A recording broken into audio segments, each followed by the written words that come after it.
지난 시간에 예, 직선과 곡선, 자음과 모음, 자음의 변화까지 했어요. 그죠?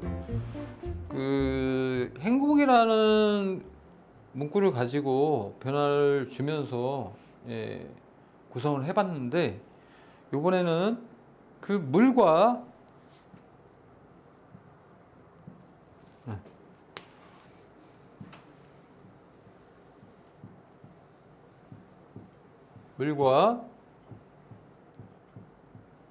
먹에 의한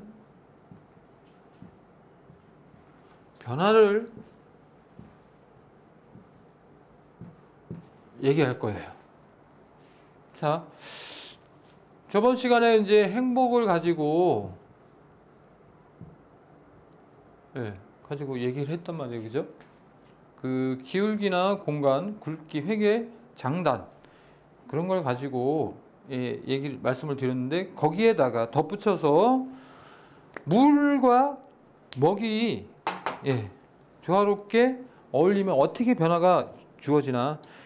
뭐 저번에 이제 행복을 썼으니까 이번에 마찬가지로 행복을 가지고 한번 해볼게요. 자, 항상 캘리를 하게 되면 앞에 보시면 여기 먹이 있고, 그죠? 먹물이 담긴 먹이 있어요. 그죠? 갈아서 써도 되고 먹물로 써도 상관이 없는데, 자, 요거는 항상 있어야 되고, 그 다음에 뭐가 있어야 돼요? 먹과 물을 갤 수 있는 접시나 이런 팔레트가 필요하죠. 그 다음에 먹의 농도, 물과 상용됐을 때 어떻게 발색이 되는지 볼 수 있는 이 앞지라는 하얀 종이가 하나 있어야지 색감을 확인하는데 좋겠죠. 그죠? 자, 행복을 가지고 한번 써볼게요. 우선은 진한 먹물을 가지고 행복이라는 글자를 썼을 때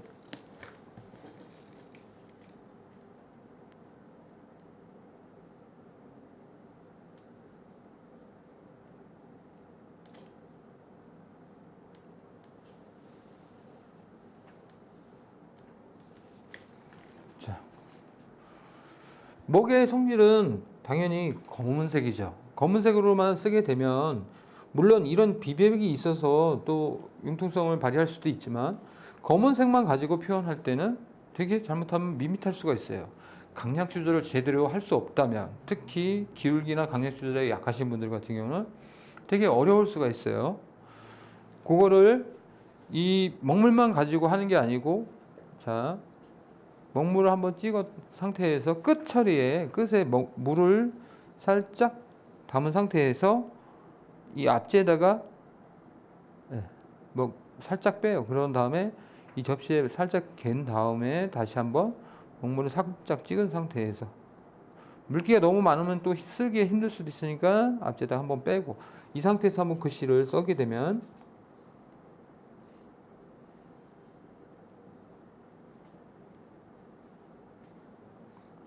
자, 복자 쓸 때 또 한번 이렇게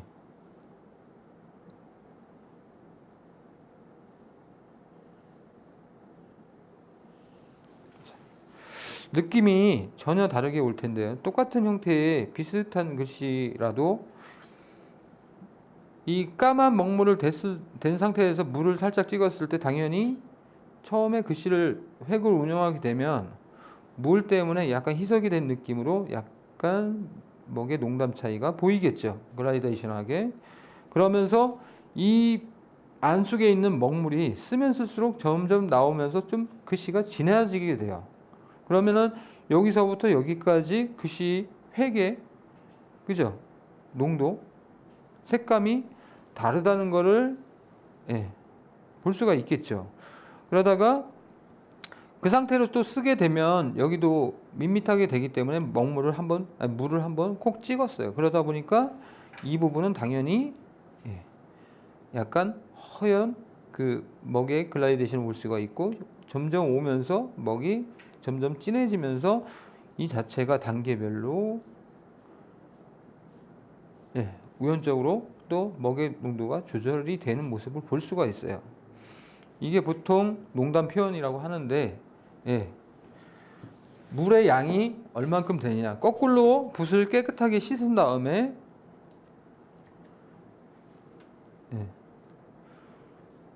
싹 씻은 다음에 먹물을 살짝 콕 찍어야. 자, 이렇게 찍고 한번 살짝 눌러준 다음에 글씨를 써보게 되면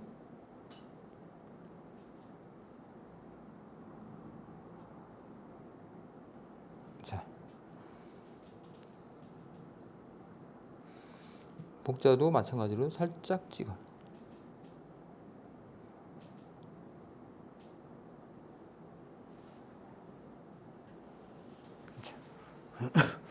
이 위에 행복하고 밑에 행복 전혀 상반되는 형태의 글라데이션하게 농담의 표현을 볼 수가 있죠. 그죠? 이렇게 분등을 해보면 자, 지금은 이제 이거는 물기가 빠지는 상태의 변화를 보게 된 거고, 요거는 먹물이 빠지는 상태의 변화를 보게 된 거예요. 점점.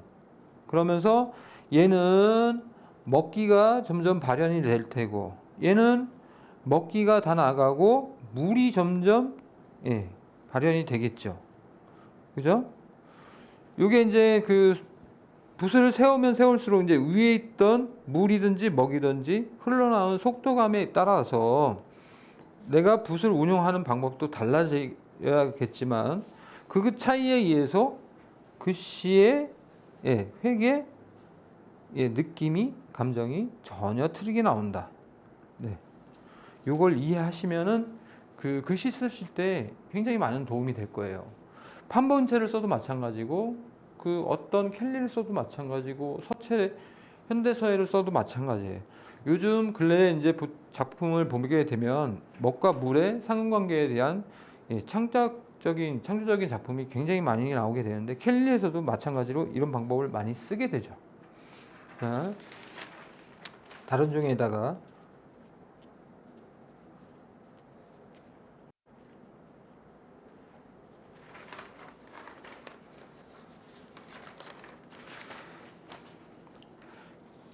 이게 종이가 얇다 보니까 두 장씩 딸려 나와요. 항상.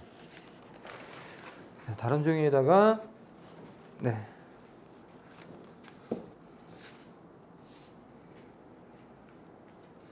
자, 여기다가 문구를 하나 써볼게요.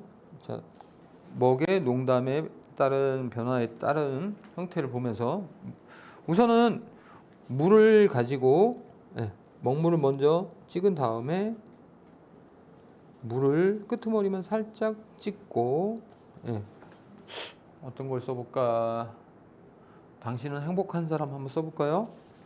요거를 써볼게요.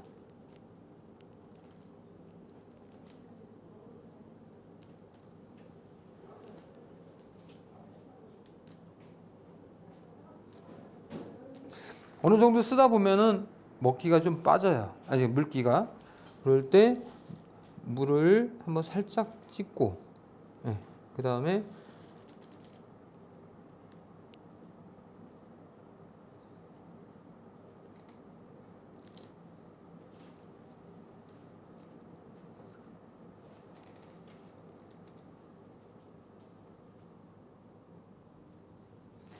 자, 좀 먹이 또 붓에서 빠졌어요. 그럼 먹을 한번 찍고 앞뒤에 한번 누르고 이 상태에서 물에 한번 딱 사람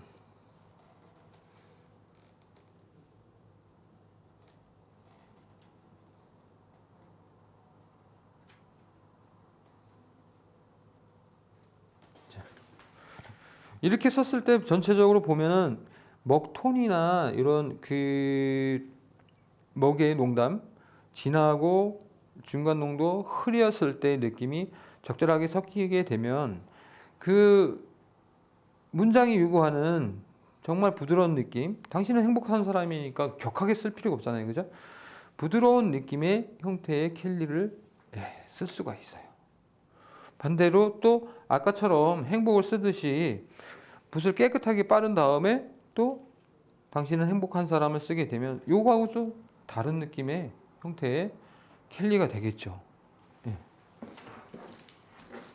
다른 글씨도 마찬가지로 그렇게 쓰면은 글씨를 융통성 있게 다양하게 쓸 수 있는 그 수많은 가지 중에 하나가 될 것 같아요. 자, 하나만 더 써볼까요? 시각적으로 판본체를 가지고 행복을 한번 써볼게요. 물을 섞은 다음에 한번 찍고 행복.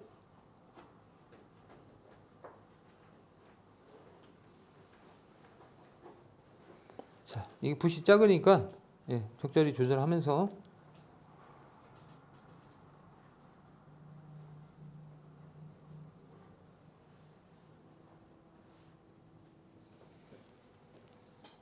먹을 또 한번 찍고 물 한번 찍고 한번 놓고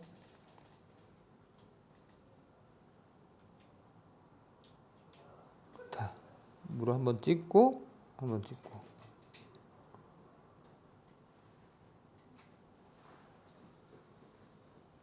자, 이렇게 봐도 되게 글라데이션하게 이렇게 표현이 다양하게 같은 글자 안에서도 다양한 손질 그리고 농담 표현을 볼 수가 있어요. 번짐도 살짝 있으면서 약간 행복이라는 단어 자체를 더 부드럽고 풍요롭게 만들어줄 수가 있죠.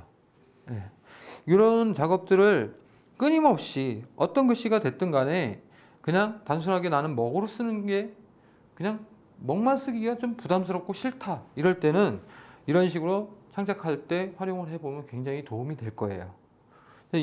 이것처럼 우리가 또 이제 문장을 할 때도 마찬가지예요. 여기에다가 공간이나 이런 형태, 특히 마무리 과정 속에서 이 정도의 공간을 두면서 마무리, 날짜를 쓰고 할 때도 이런 공간만 그리고 그 회계 굵기, 기울기, 장단만 활용해도 수많은 작품의 세계에 들어갈 수 있다는 것을 필사하시는 분, 우리 캘리그라피 하시는 분들은 이해했으면 좋겠어요. 제일 중요한 거는 그만큼의 수많은 작업 과정과 노력이 필요하다는 거죠. 그리고 그 재료에 대한 끊임없는 탐구가 좋은 작품을 만드는데 밑거름이 된다고 생각이 됩니다. 오늘 수업은 여기까지 하겠습니다. 고생하셨습니다.